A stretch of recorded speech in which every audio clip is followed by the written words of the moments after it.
Good afternoon. Thank you so much for your patience in waiting. We've had a very difficult week, as you can imagine. Today we did present the case against Rodney Hinton Jr. to the grand jury. And during this press conference, I'm certainly going to describe the facts as we know them today and what led us to select the charges that we presented to the grand jury, as well as what their verdict was. So, Deputy Larry Henderson. I did reach out to Mrs. Henderson after we got the news of the grand jury.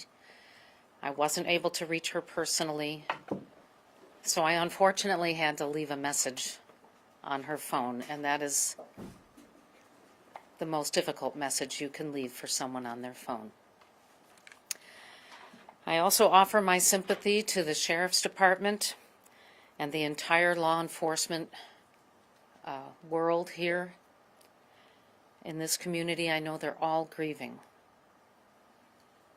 I know all of you have questions about the police-involved shooting from May 1st. Our office is still investigating that, as we do in all officer-involved shootings. And so, since that review is not done, I won't be commenting on it or taking any questions on it. Nor will I be discussing the three suspects who allegedly were in the vehicle that started this chain of events. This today is about Deputy Henderson, and the visitation is going on right now, and his funeral is tomorrow, and so it's only proper and apt that we focus on the tragic death. Oh, and wait, we'll stay here, not ready. So on May 2nd, 2025, Sheriff's Deputy Larry Henderson was working a traffic light. This was a detail to help manage traffic flow due to the congestion related to the commencement at the University of Cincinnati. The deputy had retired from his full-time career with the Hamilton County Sheriff. He did that a few months ago, but he still continued to serve by picking up occasional details when extra help is needed.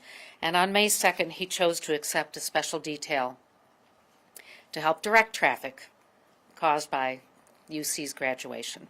He was in uniform. He was wearing a bright traffic vest, a reflective vest. He was serving the community. But in an act of tragic proportion, his life ended. And I'm going to walk you through the series of events that led to this deputy's sad death. We can go to the next slide. All right. This is the result of the grand jury. I'm giving you this first because I know you all have deadlines. He was indicted today on 2 counts of aggravated murder. Both carry a death specification. 1 count of felony murder and 2 counts of felonious assault.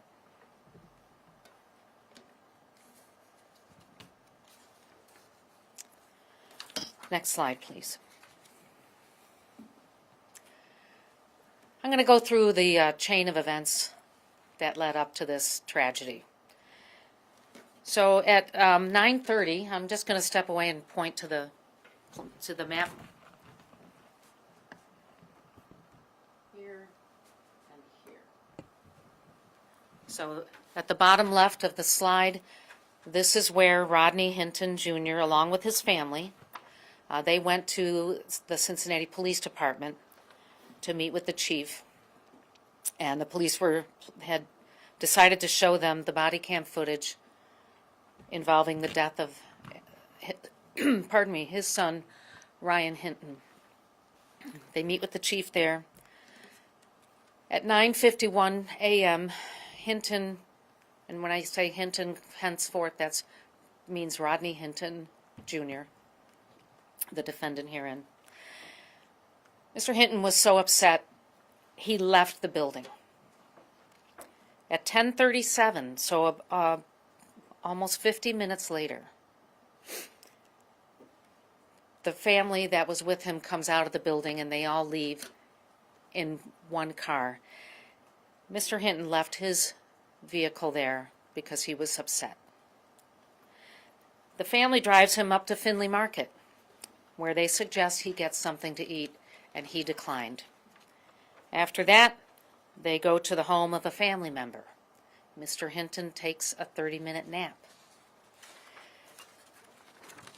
By 12:41, the family decided that they could return him to the police station, lower left part of the slide, where he can retrieve his vehicle.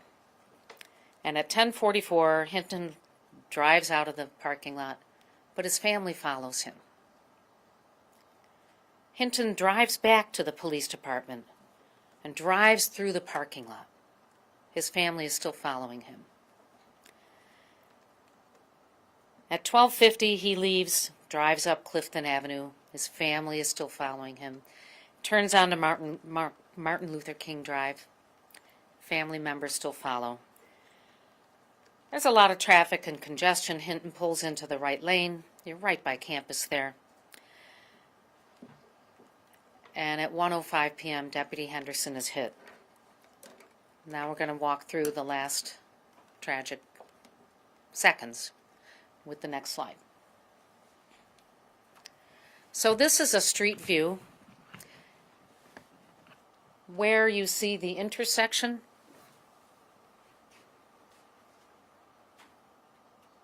This is the stop line that's painted there where people have to stop.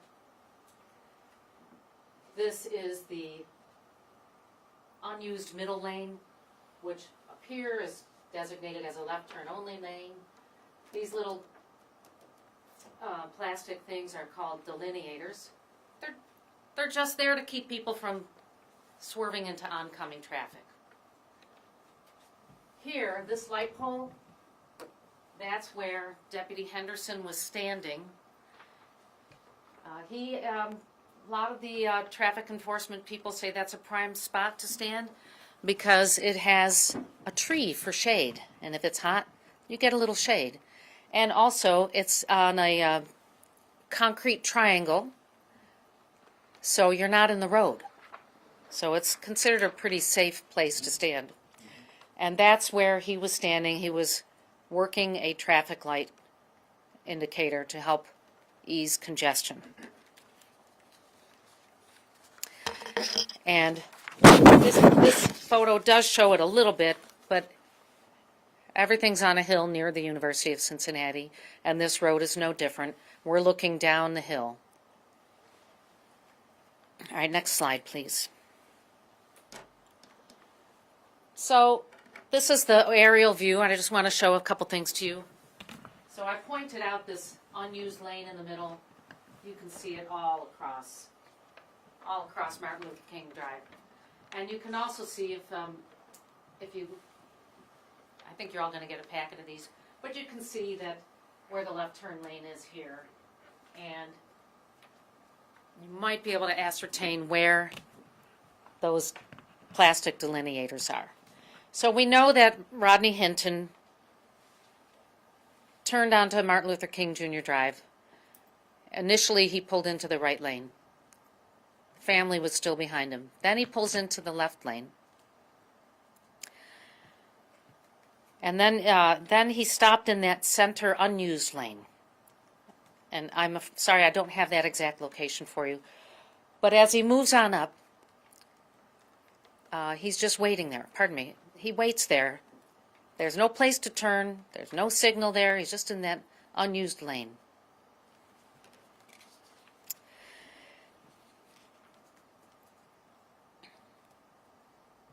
Because he was up a little bit of a hill, he was at a higher elevation, and he could look down and see what was going on in front of him, and he could see Deputy Henderson working that traffic light. At 1:05 p.m., Hinton floors the vehicle, crossing into the opposing traffic lanes, and drives directly at Deputy Henderson and hitting him. Can we have the next slide, please?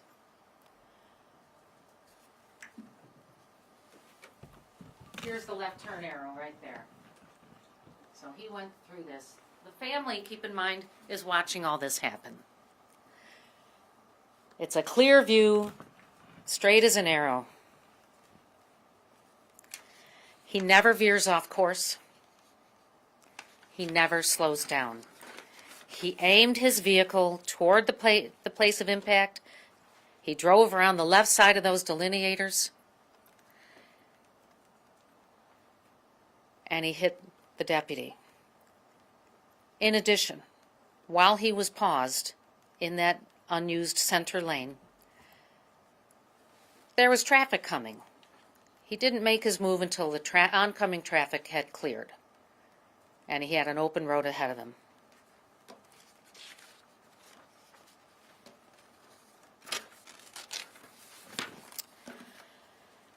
So next slide, please. This was a very sad day for our community. It's a very, very tragic situation. A law enforcement officer simply directing traffic was purposely targeted and killed because he was doing his job and because he was a law enforcement officer. It was the defendant's specific purpose to kill a law enforcement officer. And he put many other people in danger. UC was having its commencement ceremony. Just feet away from where the deputy was standing, there were students who were dressed in their caps and gowns walking to commencement. There were family members. We all know how horrible parking is in Clifton, but imagine on graduation day how much harder it is. People were parked all over the place, crossing the street to see their children graduate. Should have been one of the happiest days in these families' lives, but instead, a tragic, horrific incident happens. I'm going to ask the sheriff to say some words. Thank you, Madam Prosecutor. As we speak, Larry Henderson's viewing is commencing, and we have opened it to the public. We set out time prior to 4 o'clock today to allow the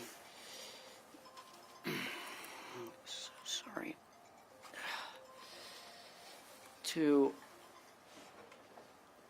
allow the deputies, the sheriff's deputies, to go and give their condolences to Larry's family. And after that, then they were going to stay, and they are staying for the viewing for Larry Henderson. Tomorrow we will lay Larry Henderson to rest. We will have a burial with full ceremony. He will be buried with full honors. Larry Henderson, during his career, I'd like to note, received a Medal of Valor for his efforts in helping and trying to help save a woman's life who was literally gunned down in front of him. What I'm asking the public to realize is this: we are all mourning someone. I understand that this is a very trying time. I understand that tempers are high. I understand that people are asking each other why. What I'm asking everyone in our community to do is to do your best to engage and talk to people, grab onto each other and mourn, do the things that you know in your grief will help you heal. But I'm asking you to please, please let justice play out in all cases. The criminal justice system is designed in such a way that we all have to participate and we all have to wait. And that's law enforcement as well. And that's exactly what we will do. We will follow those dictates, and I'm asking the public to understand that it is a very trying time for all of us. So the Hamilton County Sheriff's Department will continue to stand. We will continue to serve the public, and we will continue to do so in a fair and equitable way with transparency. Thank you very much. Any questions? Prosecutor, I have a couple for you. The first of which, these charges carry a potential death penalty, but is that one that you will seek, and if so, why? Look, my job is not an easy job. My job is to prosecute people who've been accused of committing crimes. I see tragedy every day. This case is absolutely one of the more tragic I've seen in my short tenure. The facts of this case meet the law that's written in Ohio that does include the death penalty. And that's why we're seeking it. Apparently the grand jury agrees. Previous prosecutors have taken these cases up themselves and prosecuted them personally. Is that something you plan to do? And if not, who will be prosecuting? I have my top two criminal lawyers on this, Kate Burrows and Kip Guinan. Have they pursued capital murder cases in the past? Yes.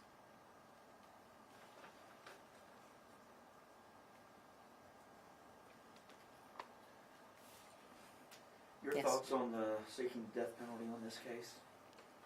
I think I just gave them.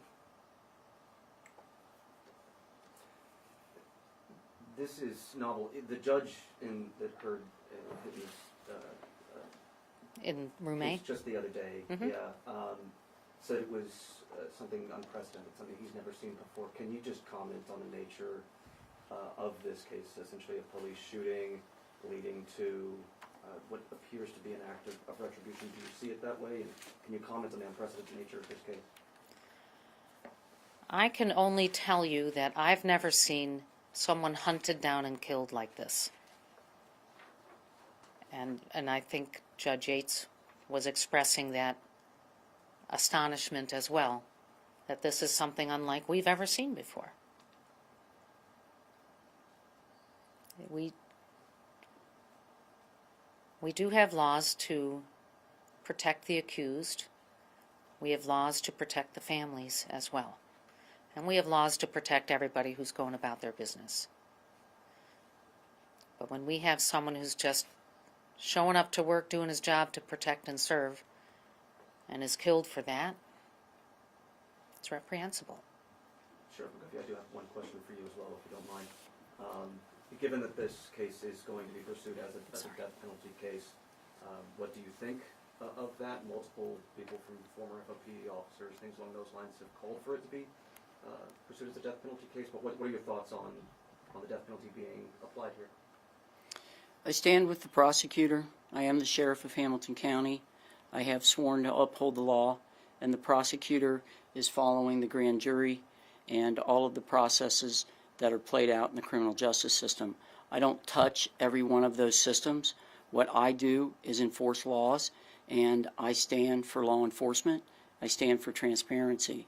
My opinion of the case is a professional one, and my opinion is we, as law enforcement officers, will continue to do our job. We understand that there are crimes that get committed, and they're heinous crimes. And they're crimes that elicit emotion from the public. They're crimes that there are people in the public want to see justice. And we are here to be transparent about our actions, but I do not deliver opinions as far as guilt or innocence. That is not my job. Yesterday in court, the prosecutor said there was a big mental health question mark. Was that taken, have you guys reviewed his mental health background, and was that taken into consideration when you guys were adding that death penalty? We have no evidence that's been submitted to us about any mental health issues. All right, you guys, one more question. I have to let Charmaine get to the visitation. I guess when do you anticipate discussing the other aspect of this regarding the Hinton, the shooting of Hinton, and the police investigation with that? I guess have you received the CPD investigation on that? That's still being investigated, so I have no information to share with you on that yet. Just 2 counts. Can you explain? There's 2 counts against one person. Yeah. Explain why that. Yeah, so that the facts of this case, we felt were answered by 2 different provisions in the criminal code. Both provisions for this type of aggravated murder are directed for instances when the victim is a law enforcement officer and the defendant either knew or should have known, in plain speak, should have known, or everybody thinks they should have known, is a law enforcement officer. So that carries for both different provisions. Then it changes. So in one provision of the revised code, the death is happening while the victim is performing his duties. The second provision of the Ohio Revised Code that we think these facts fit is that the murder happens because the defendant was looking to kill a police officer. And I believe and instructed my staff to follow these facts exactly and pursue both different sections. When you say hunted down, you just said that he was looking to kill a police officer. Do you have any ideas or suspicions as to why he returned to the parking lot of the CIS building? Well, that obviously I'm not in his brain, but one can conclude from observing these facts that he drove around the block and he went back into the parking lot for a minute. Why else would he go back there? Thank you so much for coming. We really appreciate Okay. it. Yeah, we got to let Charmaine There go. has been a lot of facts out in this case. We're going to let the rest of this play out in the trial. I think you can all agree between courtroom A, which you were all at in today. This is a very robust set of facts for this case before the trial even begins. So we'll let the trial play out. Thank you, everyone. Okay. Thank you.